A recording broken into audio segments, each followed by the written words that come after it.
Every day, you worry about how others see you. Every day, you feel yourself being judged through someone else's eyes. But have you ever asked yourself, if you aren't tense, then who will be tense for you? If you don't worry, then who will worry in your place? Many psychological issues come from this exact way of thinking. Nowadays, many people practice meditation and say it can help us remove distracting thoughts. And if you've ever tried meditation yourself, you'll know it helps you focus your awareness on your own body, letting go of all mental clutter. However, meditation is only a temporary method. It gathers your mind for a short while, but once the meditation ends, your old habits and instincts return. You still hand over the power to judge yourself to others, and you keep living in tension under the gaze of society. I understand your life is busy, and I know what I'm saying here isn't easy to absorb. In fact, it's very difficult to truly master if you just hear it once. So my advice is, listen to this until the very end. Then replay it again and again whenever you have free time, even when you're doing housework. Share it. Save the playlist. Because I'm confident within just a few short months, your mindset will grow to a whole new level. The greatest weakness of human nature is the habit of giving away the final authority to judge ourselves to other people. Why is it that before drinking alcohol, you're reserved, but after drinking, you suddenly become warm and open? It's because alcohol numbs your brain, temporarily shutting down the thoughts about how others see you. Put simply, when you haven't been drinking, you're a smart but timid person. But when you're drunk, you become a foolish yet courageous one. And here's the truth. Even a foolish person with courage will have more opportunities than a smart person without it. What I'm saying is this: stop giving other people the authority to define your worth. Be confident in yourself. Don't let outside opinions decide your value. Every day, you worry about how others see you. Every day, you feel yourself being examined through their eyes. But have you ever asked yourself, if you aren't tense, then who will be tense for you? If you don't worry, then who will worry in your place? Many psychological issues are born from this very way of thinking. Today, many people practice meditation and say it can help us eliminate distracting thoughts. And if you've ever practiced meditation, you know it helps you bring your awareness into your body, letting go of all wandering thoughts. But here's the reality: meditation is only temporary. It gathers your mind for a short time, but when the session ends, your old habits and instincts return. You still hand over the power to judge yourself to others, and you keep living in tension under the gaze of the world. Why is that? Because our brains are outdated. We are using the brain of an ancient age to solve modern problems. Humans are herd animals. In ancient times, we had to live in groups. Without the protection of the tribe, a person could hardly survive a single night. That's why we cared so deeply about the group's opinion of us. We couldn't do anything that the group disapproved of. If we did, we risked being cast out and facing serious threats to survival. Over time, our genes became imprinted with this instinct to follow the herd. This is why most of us care so much about what others think of us. But you need to understand, our modern environment has changed, and this ancient instinct can be unlearned. In the book Flow, there's a line that says, "In a complex society, human emotions are pulled in two opposing directions. On one hand, authorities strive to create people who work tirelessly, save diligently, and carry debt. On the other hand, advertisers relentlessly push us to spend all that hard-earned money on products that help them profit." This herd-following instinct, along with the traits you've developed through deeply ingrained human nature, these are the pre-installed codes in your very bones. And they are exactly the loopholes others exploit. Those bold, persuasive words printed in marketing books, those are the very tools modern society uses to manipulate you. We have handed over control of our most primal needs, like eating, entertainment, and pleasure, to society itself. This is what's called a state of euphoria, a condition even more dangerous than being controlled by traditional social norms. I once wrote about Skinner's box as an example. Skinner would place a mouse in a box, and every time it pressed a button, it would get food. The mouse would keep pressing the button over and over. Most people in our society today are just like that mouse. As long as there's money to be made, they'll keep pushing forward, their behavior blindly controlled, no different from how Skinner controlled his lab animals. According to Freud's theory, our primal needs belong to what he calls the id, while society represents the superego. If you're curious, you can take some time to read more about psychoanalytic theory. Freud explained that the id and the superego are two tyrants locked in a constant battle for control over the human soul. The id is the slave of our genes, while the superego is the ally of society. That's why we must take back the right to judge ourselves. I am the final judge of myself. I am the one who makes the final decision for my life. I have the right to persist in my own behaviors, thoughts, and feelings, and to personally evaluate the consequences that follow. I will take full responsibility for my actions. In other words, all your behavior should and must be controlled only by your own conscious mind, not by any other individual. If you don't, you will automatically surrender your character and self-respect. You will give up responsibility for your own life, and ultimately, you will let others control you. And I've noticed something strange. Children from poor families often feel ashamed before they've earned their own money. For example, I value honor deeply. I never want to take money from others. I'd rather be deceived, suffer losses, or be taken advantage of than betray someone's trust. But in reality, it's exactly this kind of noble thinking that has shackled poor children to the bottom of society, keeping them from ever rising. Children born into business families are exposed from a young age to the reality that this world runs on the law of the jungle. Big fish eat small fish. If you want to survive, you must become strong yourself. Otherwise, you will simply become a slave to others. That's why, as they grow up, the children of the wealthy constantly think about, how can I make money? How can I seize resources? How can I legitimize the act of exploiting other people's value? Later in life, I came to understand something. Morality, as most people believe it exists, doesn't actually exist. Every lofty, idealistic concept is created by the ruling class to keep the poor in chains. Take this example when you ride the bus and an elderly person gets on. Should you give up your seat? When you attend a wedding, how much should you put in the gift envelope? These are the kinds of questions poor people love to debate over. But the wealthy never bother with such things. Of course, I'm not saying rich people never take the bus before they succeed. What I mean is, if you've already fallen into the mental trap set by others, if you spend your days tangled up in questions like whether or not you should give up your seat on the bus, then your subconscious will simply accept that you are destined to ride the bus for the rest of your life. In other words, you've accepted a mediocre and uneventful life. Another thing, poor people place great importance on emotions. They put feelings above everything else.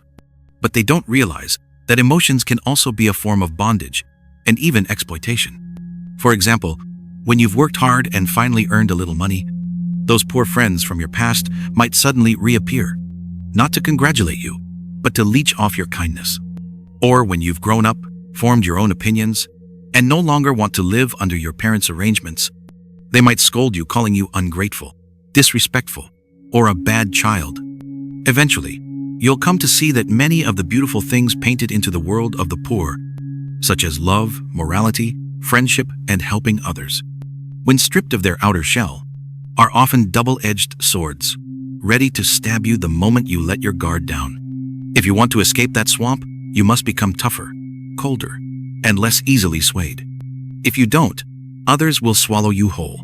The poor remain poor because they live inside frameworks built by others, believing in illusions like morality. When someone shows them affection, they are quick to give up their own interests, never realizing that this very habit keeps them trapped at the bottom. When old friends reminisce about the past, the poor are willing to open their wallets to help, just to be praised as a good person or a dutiful child. They abandon their own dreams, willingly becoming puppets in someone else's hands. The poor take morality as their guiding compass, and every so often, they feel moved by their own actions, imagining that the whole world will treat them kindly in return. But the harsh truth is, at the bottom of society, good people often suffer losses, while the rich use morality as a facade. They deceive when it's convenient, and they use every trick in the book. As a result, the honest lose opportunities that should have been theirs, while the dishonest seize things that never belong to them. There's a saying, where there's smoke, there's fire. Think about it. The things that others tirelessly promote, are they truly for the benefit of the weak? Or are they deliberately hiding something from you? The reality is, most rules and regulations in this society are designed to bind the honest and the weak, because only in this way can society remain stable. Even the laws that are made transparent and public are, in practice, there to restrict the poor. Because the wealthy know the laws inside and out, and they have hundreds of ways to bend or bypass them. Now, I'm not saying you should become ruthless and stop at nothing to achieve your goals. What I am saying is this: if you want to keep kindness in your heart, you must be able to tell right from wrong, and clearly understand the true nature of morality.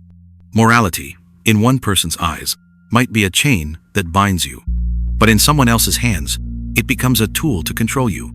Therefore, if you want success, if you want to earn money, if you want to experience genuine, warm human connection, you must be willing to break certain things, whether it's etiquette, pride, honor, or even certain rules.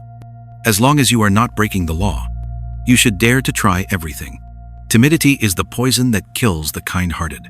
If you live in this society, but still wish to preserve kindness in your soul, you must first let go of the idea of being pure and noble. Because in a world full of injustice and calculation, every virtue you have can become a weakness. Remember this: the virtue of the poor is to make money, and that's still not enough. I've also noticed something. The knowledge that can truly make people healthier is often restricted, while the things that lead to indulgence and self-destruction are openly encouraged. On the road to success, the weak are already eliminated at the starting line. Do you know what all successful people have in common? They are full of energy. They have excellent memory. They act decisively. They possess a laser-sharp focus. These are the traits of successful individuals. Like a high-quality battery that, with just a little charge, can run for a long time. In contrast, those with weak physical health tire easily, lack focus, and even after plenty of rest, still can't regain their mental strength. They are more prone to feeling discouraged, pessimistic, and viewing life as dull and meaningless, losing the drive to strive forward. That's why I say, many times, it's not that we don't work hard. It's that from the starting line in terms of health, we've already fallen behind. As the old saying goes, a healthy body is the revolution of the self.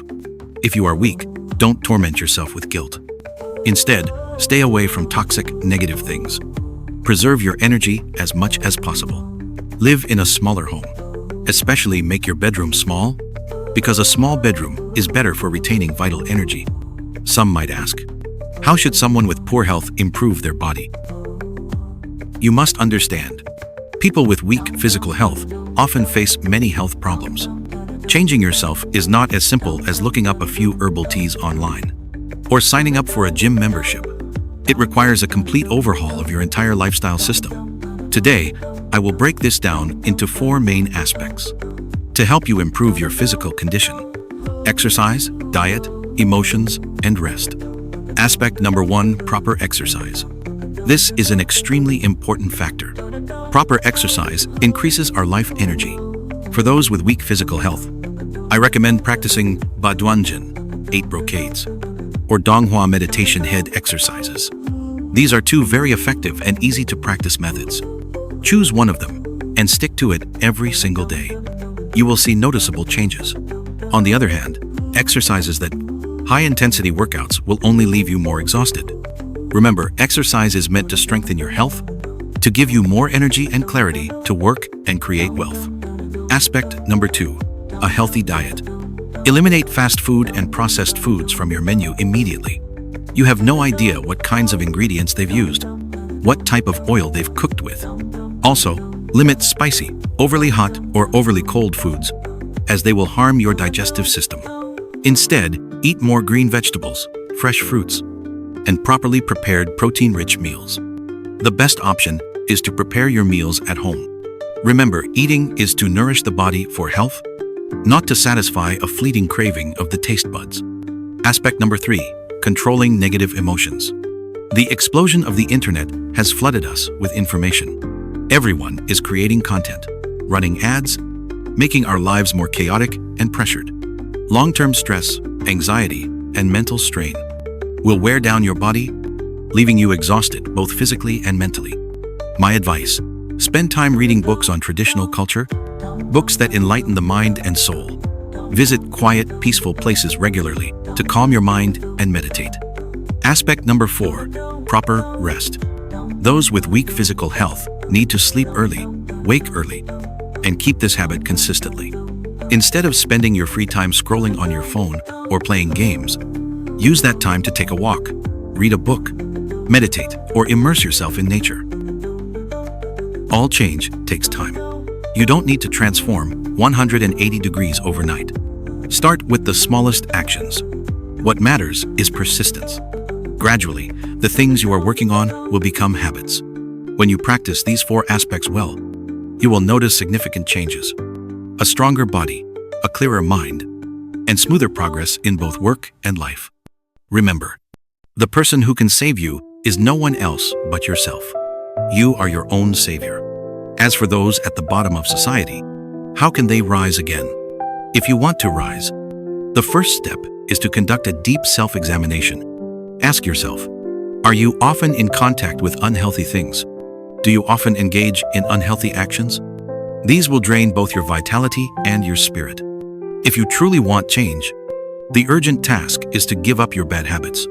For those who are weak in body and mind, the first step is to build healthy living habits. Then go to bed early, wake up early, and exercise to restore your health. Only after that can you repair your character, and only then will you be qualified to speak of other matters. Confucius once said, "At home, be filial. Outside, be humble. Speak with care. Befriend with righteousness. When you have strength to spare, study culture." In other words, build a good daily routine. If you still have extra energy, use it to learn and grow in knowledge. To build a good daily routine, we must first know what is good and what is bad. If we cannot distinguish between them, we will never have a truly good life. You see, reality often promotes good by using evil as a contrast. That is why we must clearly understand what evil is, so we can avoid it. To stay away from bad people and bad events, and to avoid losing our own future and opportunities. Let me share 3 points. Point 1. The world around you is mostly filled with negative energy. There is a saying, the poor are often unlucky. That's why I said earlier, if you are in poverty, you must leave your limiting environment. Understand this. Humans are products of their environment. Seek out and connect with positive environments and avoid negative energy and people with extreme emotions. These individuals not only drain your energy, but because they cannot control their emotions, they may act in ways that threaten your safety. Keep your distance and avoid them. Being in a library is certainly better than being in a bar. Spending time in the gym is better than sitting in an internet cafe playing games. Confucius once wrote, "Wuye buruchija." There have been many arguments and interpretations about this phrase. From my understanding, it means blocking out people and things that do not help you earn money or grow. Throw away what has nothing to do with making progress. And just like emptying your computer's trash bin, regularly clear out the waste from your life. Just like I clean my computer to keep it running well, I also clean my mind and body every week to maintain positive energy. Point 2. Take care of yourself. Human nature is selfish, so stop being naive. Let go of resentment toward the world, and stop imagining yourself as some savior of mankind. Learn to accept the phrase, Jean se bouge, see death, but do not save. I don't mean to sound cold, but the truth is, many people shout noble words, yet when trouble comes close to them, they run away. Ask yourself, if someone is drowning in debt, are you really willing to pay it off for them? If a company goes bankrupt, would you buy it back for them? The reality is, people must take care of themselves first. So, finish your daily tasks to standard. Ask yourself, have I completed my work today? Have I spent time learning something new? Have I exercised? Did I go to bed early and wake up early? These are the things you need to care about, not meddling in other people's business. By focusing on your own life, you won't waste energy, and you'll be less likely to be disturbed by harmful people. Many people enjoy interfering in the affairs of others. It may seem noble on the surface, but in the end, they fail to manage their own life, and sometimes even invite disaster into it. This shows a lack of wisdom. Final point, don't keep too much money on you. Remember, money is not everything. Hoarding too much of it not only weighs you down, but also makes it easier for others to take advantage of you.